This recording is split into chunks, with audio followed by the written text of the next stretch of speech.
बिस्मिल्लाहिर्रहमानिर्रहीम। Welcome to my channel Jilani Shah science 406। तो dear students, आज इस टॉपिक के साथ मैं आपके साथ सामने आया हूँ। ये जो टॉपिक है ये नेचर के बारे में, यानी बेसिकली नेचर में क्या कुछ है उसके बारे में इस टॉपिक में हम पढ़ेंगे। तो नेचर में जो है हमारे पास काफ़ी सारी फोर्सेस एग्जिस्ट करती हैं, पर अभी तक जो मेजर फोर्सेस हमारे सामने आई हैं वो हमारे पास 4 फोर्सेस हैं, जिसमें से जो है 2 फोर्सेस मैं इस वीडियो के पार्ट 1 में एक्सप्लेन करूँगा और बाकी जो फोर्सेस हैं वो इस वीडियो के पार्ट 2 में एक्सप्लेन की जाएंगी। तो नेचुरल बेसिक फोर्सेस का मतलब है कि ऐसी फोर्सेस जो जब से ये यूनिवर्स है तब से ये फोर्सेस जो है एग्जिस्ट कर रही हैं। ये फोर्सेस मैन मेड फोर्सेस नहीं हैं और ना ये आर्टिफिशियल फोर्सेस हैं। इनको अल्लाह ताला ने बनाया है, जब से यूनिवर्स बनी है उसने बनाई है, तभी साथ ही ये फोर्सेस भी मौजूद हैं।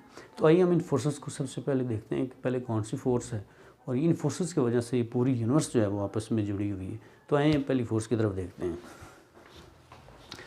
तो जो पहली फोर्स हमारे पास है वो है ग्रेविटेशनल फोर्स। और ग्रेविटेशनल फोर्स जो है ये क्या है, ये कंजर्वेटिव फोर्स है। यानी कंजर्वेटिव ये एक फोर्स है। इसको ज़रा देखते हैं कि कंजर्वेटिव क्या होता है। कंजर्वेटिव फोर्स का मतलब ऐसे होता है कि अगर हमारे पास कोई बॉडी है, वो एक प्लेस से दूसरी प्लेस पर जाता है, यानी एक पोजीशन से दूसरी पोजीशन पर जाता है, तो ज़ाहिर बात है उसको जो है उस पर स्टेट से एक स्टेट से दूसरी स्टेट में जाने के लिए कुछ वर्क करना पड़ता है। तो वो जो वर्क है उसको अब देखें, एक पोजीशन से दूसरी पोजीशन पर जाने के तो काफ़ी सारे पाथ हो सकते हैं। तो इसका मतलब अगर कोई पाथ लंबा है, एक पाथ छोटा है, तो क्या लंबे पाथ को तय करने के लिए उसको ज़्यादा वर्क करना पड़ेगा, या छोटे पाथ के थ्रू अगर उसको एक पोजीशन से दूसरी पोजीशन पर जाना है तो फिर उसको कितना वर्क करना पड़ेगा, ज़्यादा करना पड़ेगा या कम करना पड़ेगा। तो ये जो फोर्स है, मतलब वो वर्क जो है वो किसी न किसी फोर्स के ज़रिए हम अप्लाई करेंगे आमतौर पर। तो अगर वो वर्क इस फोर्स के थ्रू अप्लाई होना है, यानी कंजर्वेटिव फोर्स के थ्रू, तो जिस मर्ज़ी पाथ से बॉडी जो है वो एक पोजीशन से दूसरी पोजीशन पर जाए तो वो वर्क जो है वो सेम होगा। यानी अगर जो है एक शॉर्ट डिस्टेंस से वो एक दूसरे पॉइंट पर जाना चाहता है, एक पॉइंट से दूसरे पॉइंट पर, और एक लॉन्ग डिस्टेंस से वो जाना चाहता है वही बॉडी, तो वो जितना वर्क होगा शॉर्ट डिस्टेंस के उतना ही वर्क होगा लॉन्ग डिस्टेंस के ऊपर। यानी ये फोर्स जो है वो एक जैसा वर्क प्रोवाइड करेगी जिस मर्जी पाथ से बॉडी जो है वो एक पोजीशन से दूसरी पोजीशन पर जाता है। ये इसका मतलब है कि ये कंजर्वेटिव फोर्स जो है, ये एक ग्रेविटेशनल फोर्स कंजर्वेटिव फोर्स है। यानी अगर आप यूनिवर्स में एक पोजीशन से दूसरी, यानी एक प्लांट से अगर कोई दूसरे प्लांट पर जाना चाहता है तो उसको जो भी पाथ वो सिलेक्ट करेगा, ये जो फोर्स है ग्रेविटेशनल फोर्स, उसको एक जैसा वर्क जो है वो प्रोवाइड करेगी। अब देखिए, work done by this force on a body is independent of the path followed by a body and depends upon the initial and final position. तो अब वो जो वर्क है उसका बताने का जो है वो कंसेप्ट ये है कि वो पाथ के ऊपर डिपेंड नहीं करेगा, बल्कि जिस पोजीशन से बॉडी स्टार्ट करता है और जिस पोजीशन तक उसने पहुंचना है उन दोनों पोजीशन के ऊपर डिपेंड्स करता है कि पहली पोजीशन कौन सी और दूसरी पोजीशन कौन सी है। तो ये दरमियान वाला जो पाथ है उसके ऊपर नहीं डिपेंड कर रहा। तो आगे चलते हैं। It is independent of the nature of the medium between two bodies. अब देखें, अगर एक आदमी जो है, मतलब एक आदमी ने यहाँ पर चांद पर जाना है, ठीक है, तो एक आदमी जो है वो किसी और प्लैनेट पर जाना चाहता है, तो बेसिकली जो वर्क है उसको वो तो ग्रेविटेशनल फोर्स प्रोवाइड करेगी उस बॉडी को।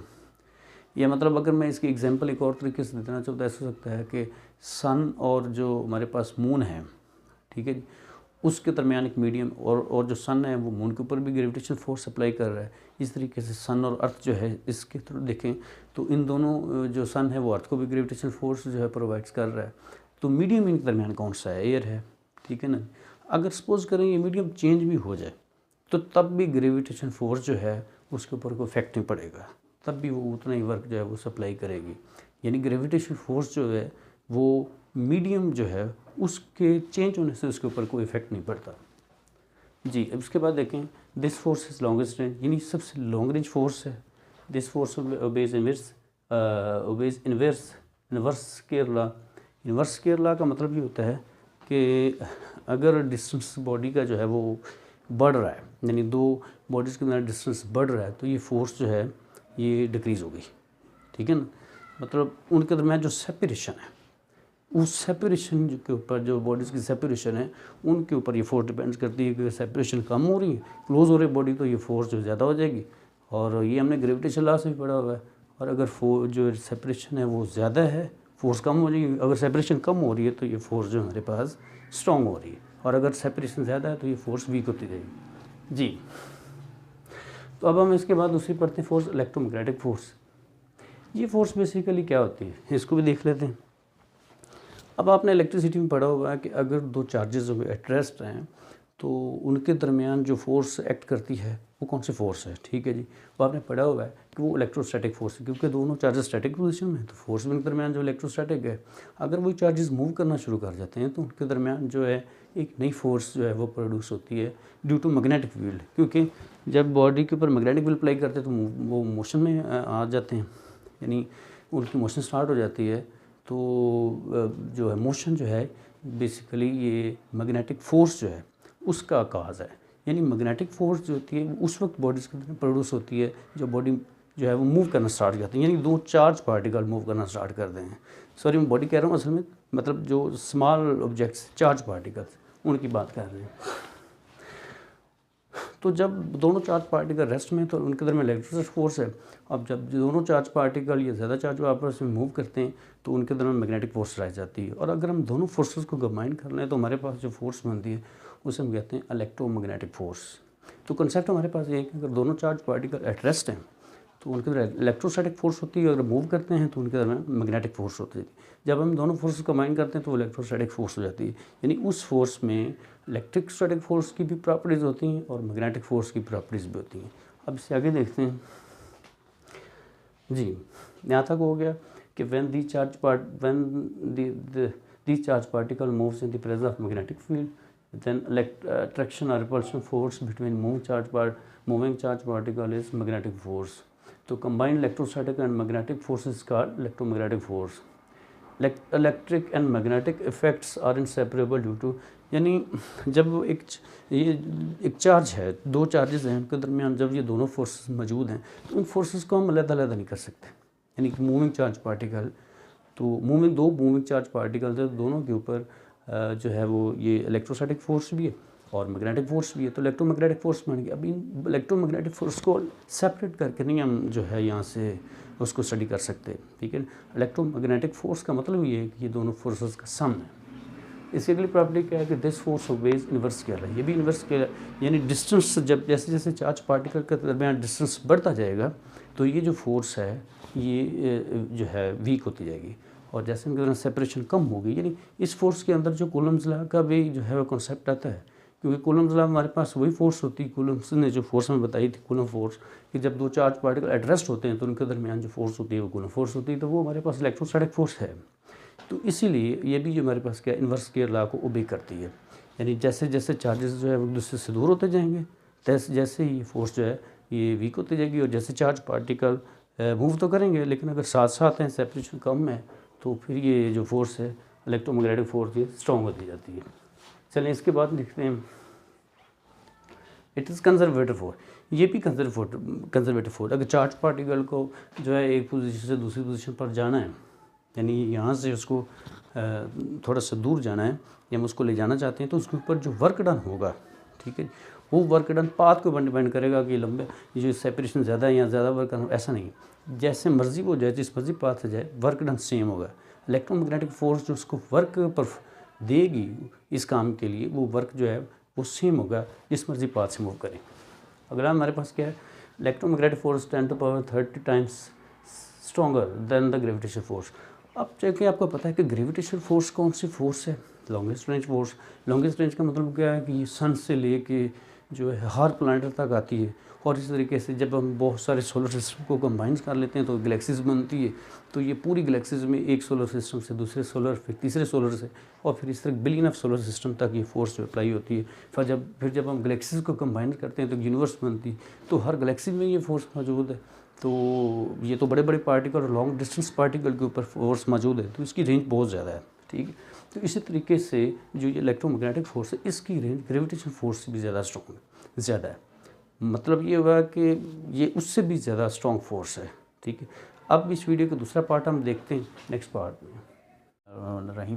तो चलिए स्टूडेंट्स, अब हम उस वीडियो के जो है पार्ट 2 यानी दूसरे सेक्शन के अंदर चलते हैं और हमारी जो दो फोर्सेस रहती हैं उनके बारे में हम डिस्कस करते हैं। तो तीसरी जो हमारी फोर्स है वो है ये स्ट्रॉन्ग न्यूक्लियर फोर्स। ये जो स्ट्रॉन्ग न्यूक्लियर फोर्स होती है ये क्या करती है, इसका क्या फंक्शन है, आइए देखते हैं। This is the nuclear force which keeps the nucleons together in the nucleus. This force is due to exchange of the meson particle between the nucleons. यानी ये जो फोर्स होती है हमारे पास, ये एक तो ये है कि ये न्यूक्लियर के अंदर होती है, तो एटम के न्यूक्लियस के अंदर होती है। अब इसका रोल क्या है, असल में ये जो मेसोन्स पार्टिकल्स होते हैं जो हमारे पास न्यूक्लियंस के दरमियान होते हैं, मतलब न्यूक्लियन किसके कहते हैं, हमारे पास प्रोटॉन्स और जो न्यूट्रॉन्स हैं उनको जब हम कंबाइन करते हैं तो वो न्यूक्लियंस बन जाते हैं। तो अब न्यूक्लियस के अंदर बहुत सारे न्यूक्लियंस हैं, तो ये फोर्स जो है इसकी बेसिक रिस्पॉन्सिबिलिटी है कि ये सारे न्यूक्लियंस जो हैं उनको टुगेदर करेगी, उनको इकट्ठा करके रखेगी। अब ये फोर्स कैसे जनरेट होती है, इसका जो जनरेटिंग सिस्टम है या जनरेटिंग पार्टिकल्स हैं वो तो इसके मेसोन्स हैं। हमें उसकी तरफ जाना, हमें बेसिकली इसी फोर्स की डिफाइनिंग जो है वो कैटेगरी में रहना है। तो अब जो न्यूक्लियस है उनके दरमियान ये फोर्स एग्जिस्ट करती है। तो चूँकि ये nucleus is very small particle और उसका जो रेडियस है वेरी शॉर्ट होता है, तो इसलिए उन न्यूक्लियस के अंदर जो एग्जिस्ट करती है, यानी this is the force which is present inside the nucleus, not on outside the nucleus. तो therefore it is very very short range force and very strong force, because the nucleons are very close to each other, very close. The separation between the nucleus is very short. तो therefore this force exists upon the very short distance। मतलब ये बात करने का है कि बहुत छोटे से शॉर्ट डिस्टेंस के ऊपर एग्जिस्ट करती है, जिसको हम जो है वो कॉमन मेथड से नहीं मेजर कर सकते हैं। तो ये जो फोर्स है इतने छोटे से पार्टिकल्स को क्लोज कर देती है, छोटे से पार्टिकल्स को। हालांकि ग्रेविटेशन फोर्स बड़े बड़े पार्टिकल्स के ऊपर एग्जिस्ट करती है, छोटे पार्टिकल्स के ऊपर उसका इफेक्ट इतना नहीं होता। तो जो है ये स्मॉल पार्टिकल को जो है वो कोलैप्स करती है, उनको कीप टुगेदर करती है। तो यही इस फोर्स का कमाल है। अब इसका देखते हैं दूसरी प्रॉपर्टी क्या है। It is short range force. ये एक शॉर्ट यानी फोर्स जो है इसकी रेंज बहुत शॉर्ट होती है और कितनी होती है 10⁻⁻15 मीटर तक। यानी अगर दो जो है वो न्यूक्लियस के अंदर डिस्टेंस है वो 10⁻⁻15 है, यानी इतने क्लोज हैं कि उनका जो मीटर में डिस्टेंस है वो 1/10⁵ है। यानी अगर एक मीटर को 10⁵ पार्ट्स में जो है अगर हम ब्रेक करते हैं तो वो जो 1 पार्ट बनेगा उस पार्ट के ऊपर ये फोर्स एक्ट कर सकती है। तो वेरी शॉर्ट रेंज, यानी जो है पार्टिकल्स को बहुत ही जो है माइक्रो लेवल पे के ऊपर जाके ये फोर्स जो है ये एक्ट कर सकती है। तो इसलिए ये जो है फंडामेंटल फोर्सेस में आ रही है हमारे पास, तो वेरी शॉर्ट फोर्स है। इससे बहुत सारे जो है फिनोमेना भी अगर होते हैं और इसका जो है काफ़ी यूज़फुल फोर्स है। देखते हैं आगे इसको। अच्छा जी, अब दूसरा क्या है कि it is not central force. Central force का मतलब ये है, जैसे मैंने पहले ग्रेविटेशन फोर्स की हमने बात की थी, शायद उसमें मैंने मिस किया है कि वो भी एक सेंट्रल फोर्स है। मतलब सेंट्रल फोर्स क्या है कि ऐसी फोर्स जिसका कोई सेंटर होता है, जो किसी सेंटर से जो है आती है, उसे हम कहते हैं कि सेंट्रल फोर्स है। जैसे ग्रेविटेशन फोर्स है वो हमारे सोलर सिस्टम में जो सन से आ रही है, उसका सेंटर क्या है, वो सन है, ठीक है। तो एक सेंटर से आ रही है, ये इसका कोई सेंटर नहीं है, ठीक है ना। तो ये फोर्स जो है कहाँ से आती है, ये नॉन सेंट्रल फोर्स है। But this force exist between the nucleons and from where what is the origin of this force, it is unpredictable. अब इसके आगे हम चलते हैं। It does not obey square law. तो अब ये है कि स्केयर लॉ, जैसे मैंने कहा कि डिस्टेंस के ऊपर फोर्सेस डिपेंड करती हैं। जैसे हमने ग्रेविटेशन फोर्स पढ़ा और इलेक्ट्रोमैग्नेटिक फोर्स, वो डिस्टेंस डिपेंडेंट फोर्सेस हैं। ये नहीं है, ये जो है वो मतलब जो है वो डिस्टेंस डिपेंडेंट फोर्स नहीं है, ठीक है ना जी। ये किसी डिस्टेंस के कम करने या बढ़ाने से फोर्स के ऊपर कोई इफेक्ट नहीं पड़ता न्यूक्लियस के दरमियान, डिस्टेंस जैसे मर्जी चेंज हो।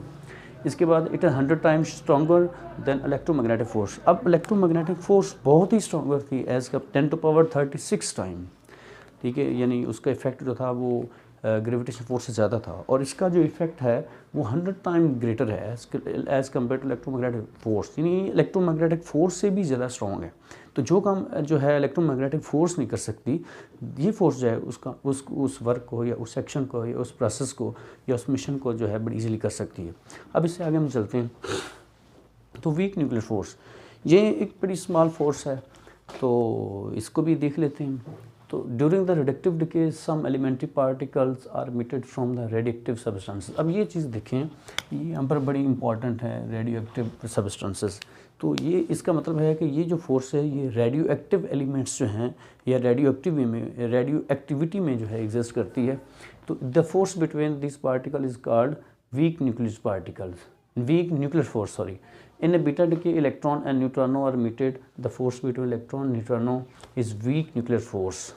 जैसे हम पढ़ते हैं कि बीटा डिके में, जैसे ये मैंने प्रोसेस एक रिएक्शन लिखा है, तो ये बीटा डिके अगर इसमें बीटा पार्टिकल इमिटेड हो रहा है और न्यूट्रॉनो जो है ये दोनों इमिटेड हो रहे हैं, अब ये भी बड़ा स्मॉल पार्टिकल और न्यूट्रॉनो तो उससे भी स्मॉल पार्टिकल है, तो ये फोर्स इन दोनों जो है स्मॉल पार्टिकल जो है इनके दरमियान एग्जिस्ट करती है। और इसकी जो है ये भी शॉर्ट रेंज फोर्स है और इसकी रेंज कितनी है 10⁻⁻18।